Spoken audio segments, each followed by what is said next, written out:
చాలా మంది గురు పౌర్ణిమ అంటే సాయిబాబా గుడికి వెళ్లి పూజలు చేస్తారు. గురు పౌర్ణమికి ఇంకొక పేరు వ్యాస పౌర్ణమి. ఎందుకంటే ఈ రోజు వేదవ్యాస మహర్షి పుట్టినరోజు. వేదవ్యాసుడు మనకెన్నో వేదాలను అందించారు. ఆయనే మన హిందూ ధర్మంలో మొట్టమొదటి గురువు. గురువులో గు అంటే అంధకారం, రు అంటే దానిని పారద్రోలేవాడు. అజ్ఞానం అనే చీకటిని పారద్రోలి జ్ఞాన జ్యోతిని వెలిగించేవాడే గురువు. జ్ఞానాన్ని పంచే గురువులందరికీ ఈ రోజు గురు పౌర్ణిమ శుభాకాంక్షలు. ఈ గురు పౌర్ణమి సందర్భంగా సంబలనగిరి ఆశ్రమంలో ధ్వజస్తంభం స్థాపిస్తున్నారు. దీని ప్రత్యేకత ఏమిటంటే ఈ ఆశ్రమంలో కొన్ని సంవత్సరాలుగా అజ్ఞాతంలో ఉన్న మౌనగాయత్రి ఋషి ఆయన తపశ్శక్తిని, అలాగే ఈ ఆశ్రమంలో తిరిగాడే 8,23,543 మంది వేద గాయత్రి ఋషుల చైతన్యాన్ని మీకు దీని ద్వారా పాస్ ఆన్ చేస్తారు. అలాగే ఆ తపస్వి చేత సంప్రోక్షణ చేయబడుతుంది. ఎక్కడా లేని విధంగా ఈ ఆశ్రమంలో మీరు ప్రతి విగ్రహాన్ని తాకి ఆ చైతన్యాన్ని స్వీకరించవచ్చు. ఒక్కసారి మీరు ఈ ఆశ్రమానికి వచ్చారంటే మీకు మీ తరతరాలకు ముక్తి కలుగుతుంది. మానవునికి తెలియని, గుర్తించని సంబల నగరాలు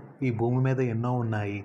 మనకి ప్రత్యక్షంగా తెలిసే సంబల నగరి ఈ భూమి మీద ఇదొక్కటే. ఈ ఆశ్రమంలో ప్రతి ఆదివారం శరీర తత్వశుద్ధి తీర్థ వితరణ జరుగుతుంది. ప్రతి పౌర్ణమికి సంతాన ప్రాప్తిరస్తు కార్యక్రమం జరుగుతుంది. ఒట్టి చేతులతో రండి, దైవశక్తితో వెళ్ళండి. ఓం శ్రీ గాయత్రియే నమః.